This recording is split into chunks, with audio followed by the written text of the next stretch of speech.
Udah. Ya, ya.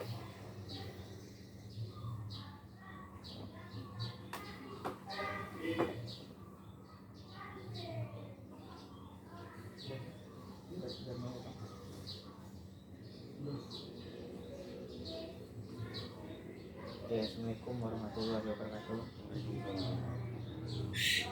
Pada sore hari ini kami dari mahasiswa Universitas Mahasiswa Muhammadiyah Yogyakarta. Perkenalkan Bapak siapa? Imawan. Oke, kami di sini akan mewawancarai dari ini ke BMP Tamlis dari KSPPS Tamjis Bina Utama. Pertanyaannya yaitu pertama, latar belakang lembaga keuangan tersebut tuh gimana Pak cara mulai dari BMP Tamlis?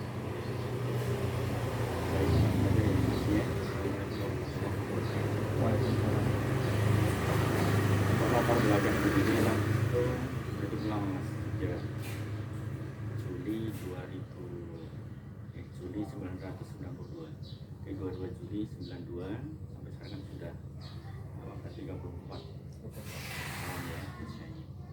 So, kalau dari manusia misal dia kan sudah cukup dewasa, kita sudah melampaui dari berbagai hal, berbagai tantangan yang jelas ini bisa kita lalui. Sementara untuk awal mulanya dulu ya, Tamjis itu hanya menggunakan agar membuat ruangan yang ada di dekat Wonosobo, yaitu garasi salah satu pengurus di situ. Terus berkembang karena kita membutuhkan ekspansi dan juga jangkauan untuk melayani umat ya. Dan itu awalnya juga karena rasa prihatin berkaitan dengan banyaknya rentenir yang ada di pasar-pasar. Itu salah satu misi dari Tamjis sendiri itu tadi kasihan pedagang-pedagang yang ada di pasar. Jadi pulang dari pagi sampai siang atau sore uangnya habis yang diberikan kepada besar rentenir banyak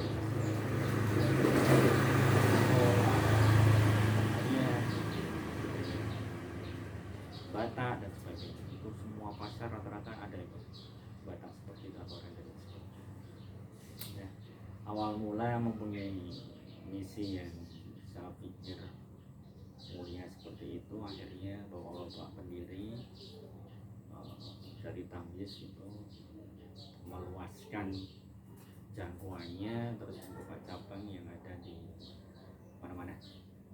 Cabang yang kedua itu ada di daerah Jogja, Kota Gede. Itu ya, yang pertama yang itu tadi di Wonosobo, Kota Gede, terus sampai sekarang ada sekitar 4 ya cabang se Indonesia Raya. Karena untuk izinnya dari Tamjis sendiri itu kan sudah izin nasional, jadi tidak terbatas hanya di skala provinsi. Dan beberapa waktu lalu sebenarnya ada wacana untuk pindah di Kalimantan, kita juga sampai ke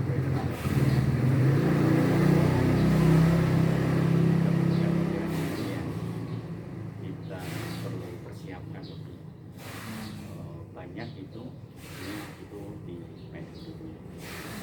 pending dan kita melakukannya juga persiapan ini.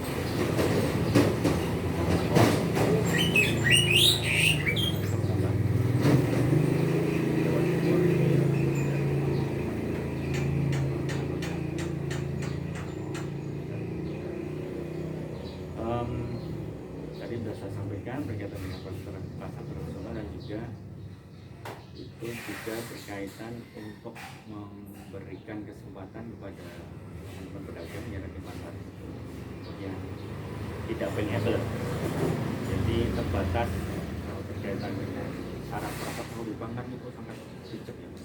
Persyaratannya kalau mau pinjam di bank itu kan macam-macam itu, bisa A sampai Z gitu. Dan juga harus ada agunan. Nah disitulah teman-teman pedagang kan banyak tuh yang ada mbah-mbah atau nenek-nenek kan gitu sih yang usia sudah hidup itu masih jualan, terus ada ya macam-macam, ada mbak, ada mas, ada pak, tapi kan cara pendidikan kan kompleks ya, yang ada yang mengatakan SD, SMP, mereka itu kan terbentur berkaitan dengan regulasi persyaratan untuk pinjam di bank, misal untuk bisa memberikan cash flow harus cash, harus ada itu untuk apa sebagai bahan dari bank berkaitan dengan RPC-nya atau repayment kapasitinya untuk pengembalian angsuran kalau dibutuhkan dana.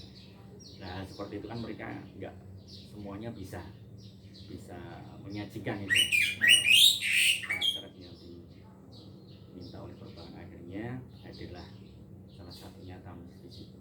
Karena yang namanya BMT banyak banget Mas, BMT banyak banget di Indonesia Raya itu bisa ratusan BMT. Dan insya Allah untuk berkaitan dengan misinya insya Allah sama lah. Dan kita prioritas kita fokus di pasar, di pasar mikro ataupun pasar apa ya, di pasar tradisional lah. Tuh latar belakangnya.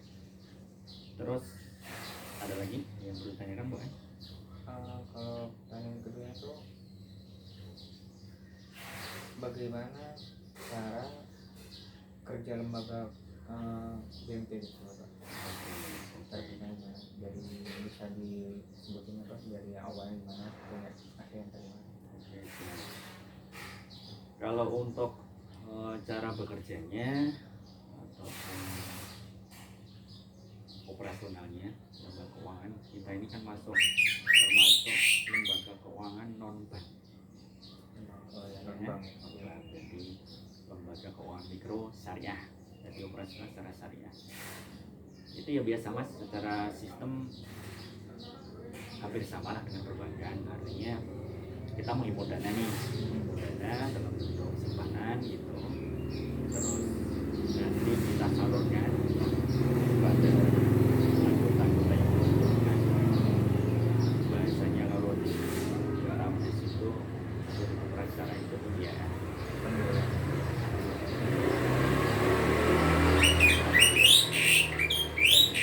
Setelah disalurkan ya kita maintain kan.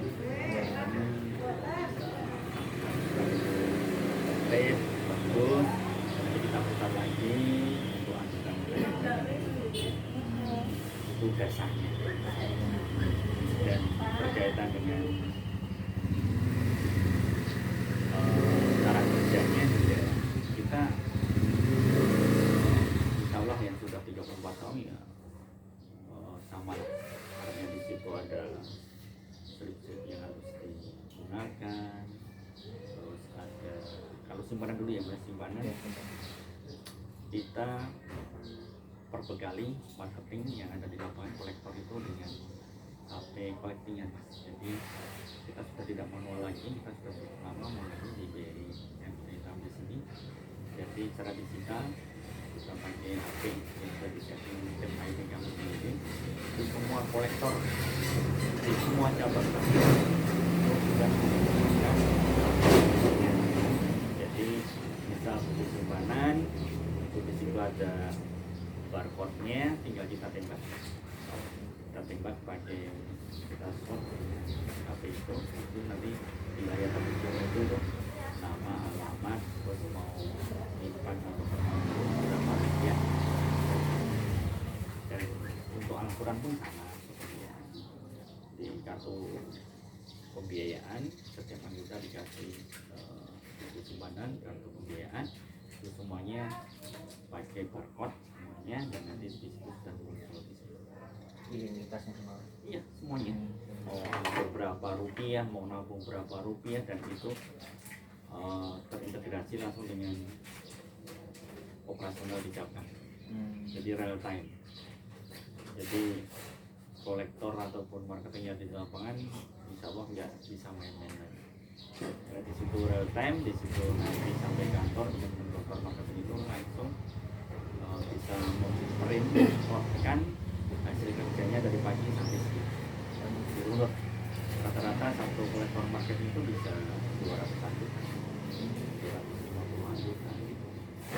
Dan itu permintaannya akan terekam dalam sistem kami dan berkaitan dengan laporan dan sebagainya, sering tidaknya nanti akan ketahuan di sore hari berkaitan dengan cara kerjanya.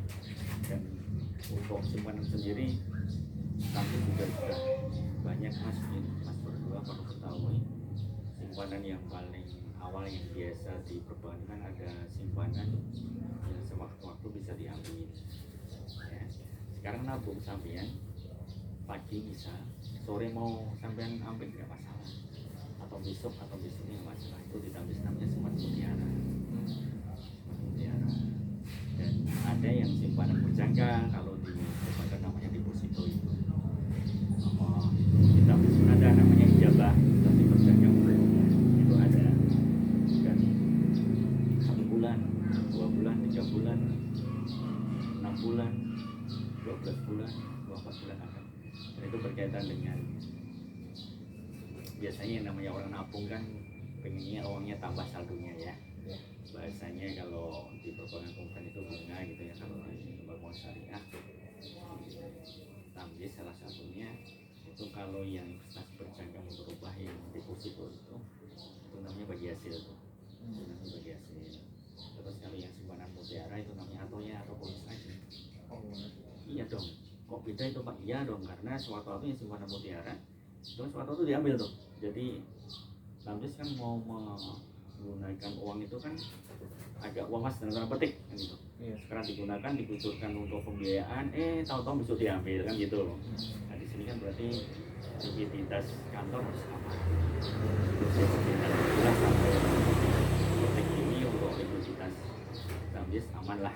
Karena dulu banyak juga sih yang mencoba-coba di Tamjiz itu, jadi ada yang transfer gitu untuk simpanan misal 100 juta gitu, terus nanti besok atau 2 hari atau 3 hari diambil mas, cuma mau mencoba. Sebenarnya likuiditas cabang itu siang nggak sih kan gitu, mau mencoba-coba seperti itu, ya kita layani aja, nggak masalah kita seperti itu.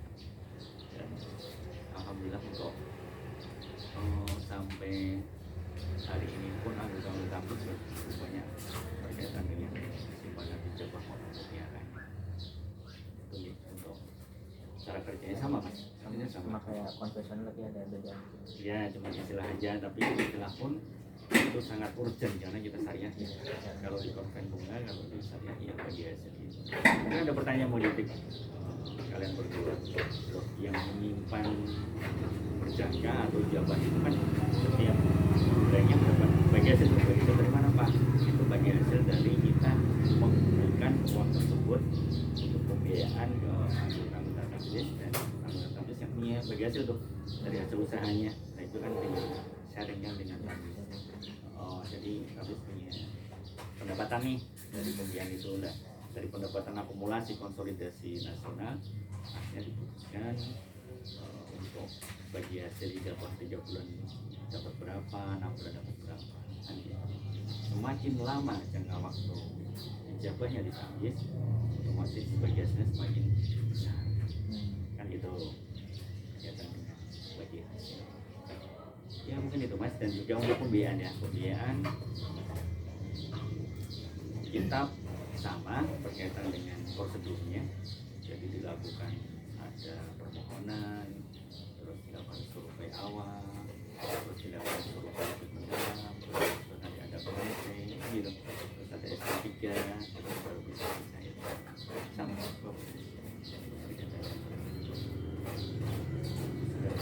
berarti kan syariah bank konvensional juga kan ada bank syariah juga, ada syariah atau tidak. Nah itu cara kerjanya sama atau gimana? Seharusnya sama, tapi cuman ada guyon-guyon sih. Ada benar. Ada guyon-guyon. Kalau bank awalnya itu konven, terus kok mempunyai unit syariah, itu juga yang menjadi pejabat-pejabat di syariah ya orang-orang lama aja, cuma di training aja, training beberapa bulan dan sebagainya. Walaupun demikian ya kapasitasnya mungkin ya sudah mumpuni lah. Beda dengan yang di koperasi syariah itu kan memang dari nol, mereka berkecimpung langsung dengan kesariahannya. Jadi insya Allah kalau di lapangan itu lebih memahami lah berkaitan dengan syariah dan bidangnya. Paling pertanyaan terakhir nih cuma ini Pak, apa sih tantangan dari BMT Tamis ini? Tantangannya apa? Gitu ya, menarik. Kan bulan pernah mendengar di bulan November 2025 berkaitan dengan Pak Purbaya. Siapa Pak Purbaya? Dari Keuangan ya. Itu kan mengucurkan dana 200 triliun loh. Ya. Triliun yang disebar di berbagai bank himbara, himpunan bank milik negara BUMN ya. Itu cukup menarik Mas itu, dan nanti akan saya jelaskan berkaitan dengan tantangannya yang dihadapi oleh lembaga keuangan yang non mikro seperti apa gitu ya. Tapi ini hanya sedikit sementara aja. Jadi dari 200 T itu dikucurkan di Bank Himbara, Mandiri, BNI dan BRI itu 55 T Mas. Semua bank konvensional. Oh, Iya, tiga dulu. Oh, tiga dulu. Mandiri, BNI sama BRI. 55 kali 3 berapa? 150 dengan 15, 165 masih ada 35 juta kalau itu 200 ya. Yang 25 dikasihkan BTN, yang 10 dikasihkan BSI. Dan itu, dan itu harapan dari Menkyu waktu itu tidak boleh digunakan untuk semacam apa ya, surat berharga perbankan ataupun suku ataupun obligasi dan sebagainya yang berkaitan dengan surat-surat berharga yang bisa dikreditkan, itu nggak boleh. Tapi khusus untuk UMKM, nah usaha mikro kecil menengah. Nah kalau UMKM ini kan menarik nih, karena rata-rata selama ini anggota-anggota Tampis kan berkaitan dengan UMKM yang ada di lapangan kan. Dalam benak awalnya kita berpikir, wah ini tantangan luar biasa nih bagi Tampis kan gitu. Bang nggak usah diputerin dana itu udah kuat dari finansial modalnya, apalagi ditambah kucuran dana sebesar itu, berarti kan pangsa pasarnya yang seharusnya itu bisa berbagi dengan lembaga non bank kayak Tampis itu kan artinya kan bisa di handle semua nih. Tapi kenyataannya itu ternyata tidak seperti itu. Jadi kita mengedepankan anggota-anggota Tampis yang sudah lama itu kita deketin, kita buat ada ikatan emosional di situ, walaupun secara ini dari bantuan konten itu maupun syariah berkaitan dengan bagi hasil atau turunnya lebih rendah daripada Tampis, tapi karena kita ada ikatan emosional Tampis, mereka nggak mau Tampis. Oh, ditolak ya? Iya, tapi ya dengan cara yang banyak itu anggota Tampis yang punya industri di rumah, pengusaha itu kalau ditawarin dan mandiri dan tapi karena udah terbiasa dengan Tampisnya, mereka yang ambil tetap ambil dia walaupun bunganya atau dan karena memang yang namanya bagi hasil ataupun kalau konten itu kita nggak bisa diajar kan, kita nggak bisa dieduket kan, karena harus applicable kan di situ. Beda dong mau namanya lembaga keuangan mikro syariah swasta kan, BEM itu swasta Mas, bukan milik negara tuh. Artinya nama swasta kan mandiri tuh, mencari uang sendiri, menyalurkan sendiri, memaintain sendiri. Walaupun kita juga punya regulasi yang namanya Puskopsya kan, karena BEM itu di bawah Kementerian Ekonomi, Kementerian apa namanya Kementerian Perekonomian.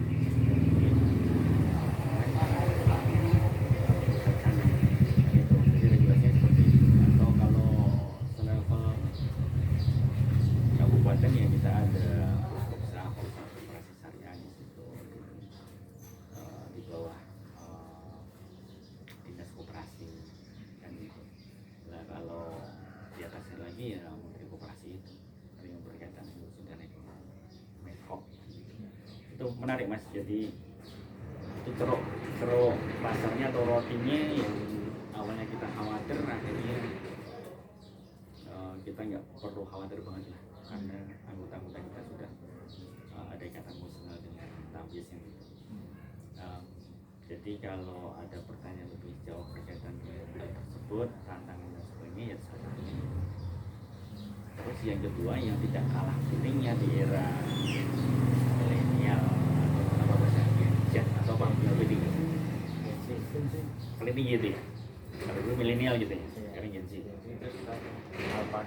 gitu ya, mau gitulah. Nah, itu makanya kita tidak kalah berkaitan dengan digitalisasi berkaitan dengan apa namanya teknologi yang dipakai oleh kami sendiri. Karena kami sendiri sudah cukup lama juga mas yang kalau mau diketahui berkaitan dengan cara memudahkan untuk bertransaksi. Kalau di bank kan ada namanya banking ya, ada banking dan